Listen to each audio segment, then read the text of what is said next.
Right, in this video we're going to talk a little bit more about straight line graphs and how we go about drawing them. Now you will have seen in the lines that I asked you to draw last week that the equations all seem to have a similar sort of pattern. They look like this: y is equal to 3x plus 1, I think was one of them, or y was equal to minus 2x plus 2, certainly was one of them. There's a number that comes in front of the x value, and there's a number that's either added or subtracted at the end. And this is what's referred to as the general solution to, or general form of a straight line graph. Now, it sometimes is written like that. Other times it might be written in this format over here, or it might be written in this format over here. Any one of these three are ways in which straight line graphs can be drawn. Now, one of the questions I posed in the last video was, is there some feature that helps us recognize a straight line graph? And the answer is yes, there is. If we think about the order of this equation, the highest power of x is x to the power 1. And anything that's to the x to the power 1 is going to give me a straight line graph. So all of these three forms of equations here have the highest power of x being 1, and so that tells us that we are in a straight line, we're going to be dealing with a straight line graph. Now, there are different ways in which we can go about drawing graphs. You looked at drawing a graph last time by setting up a table. That's all good and well, nothing wrong with that. The only problem with that is that it can take a bit of time to set up the table, and it works on the assumption that your arithmetic is good enough to get the right substitutions going. I'm going to talk now about a second way in which we can go about drawing graphs, and that method I'm going to refer to as the dual intercept method. Now, you're going to use this method if the equation for the straight line is given to you in a particular format, and the format is when it's given to you like this. What I mean by that is you might get the equation looking like this. 2y plus 4x equals no equals in there,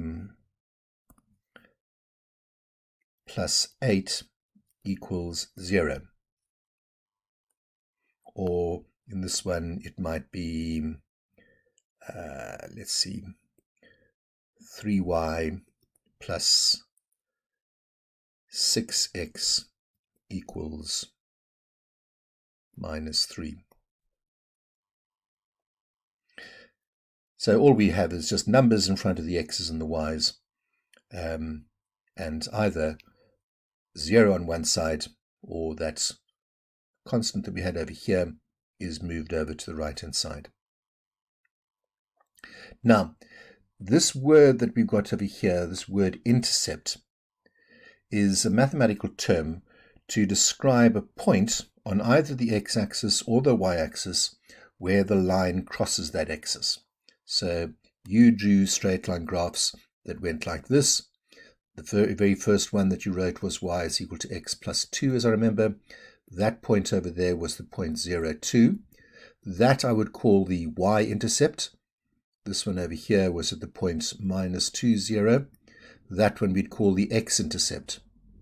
Now, intercept is quite a long word, and you know what I'm like. I get tongue-tied at times. So I'm going to call this, the x-cut, or the y-cut, because it's the point where it cuts the x-axis or it cuts the y-axis. Now, there's an easy way of drawing graphs if we've got them in this format, and that's what I'm going to show you and talk about now. So let's take a look at these two equations that we've got here and see how we can go about drawing them. So, to begin with, I want to know where it crosses the x-axis, I want to know where it crosses the y-axis. Now, any point that lies on the x-axis has a unique feature. And that unique feature is that the y value is going to be 0. So in order to find my x-cut,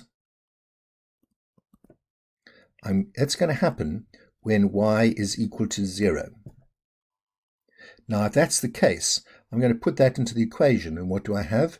I have 3x plus 4 times 0 equals 12. 4 times 0 is nothing, so in other words, I've simply got 3x equals 12, in which case x is equal to 4. And so my x cut is going to be at 4 for x and 0 for y. So where's that point? Over there, it's 4 on the x-axis when y is 0. If I want to get, so let's get my x cut. If I want to get my y cut, let's do that in black. The y cut, well, that's going to happen when x is 0. So now my equation's going to have 3 times 0 plus 4y equals 12. And 3 zeros are nothing, so I simply have 4y equals 12,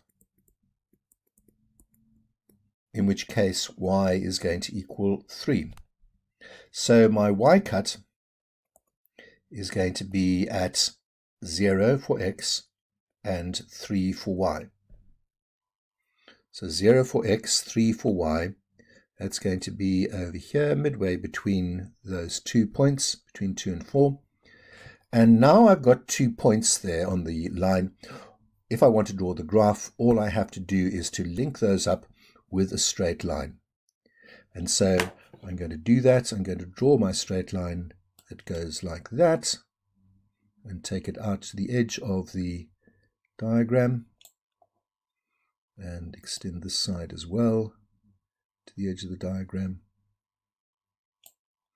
And there we have it. There we have the line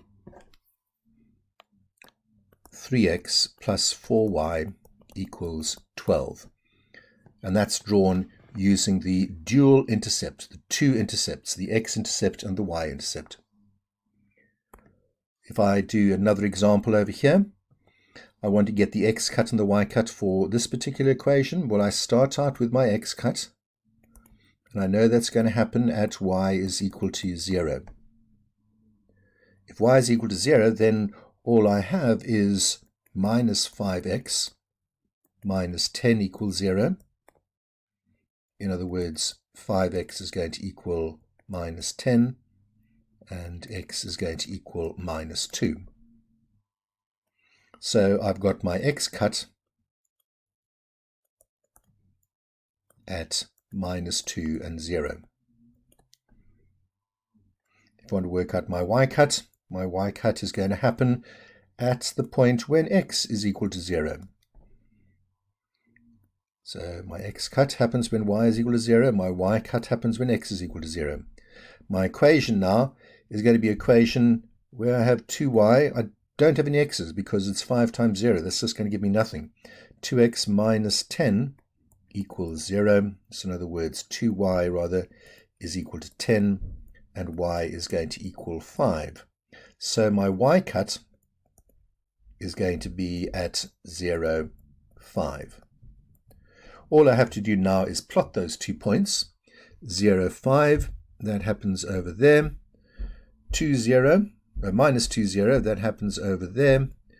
There I've got my 2 points, and now all I have to do is join them with a straight line, and I do that by running my line to the edge of the frame and running this one down to the edge of the frame over here, and it looks something like that. Just get it nice and accurate.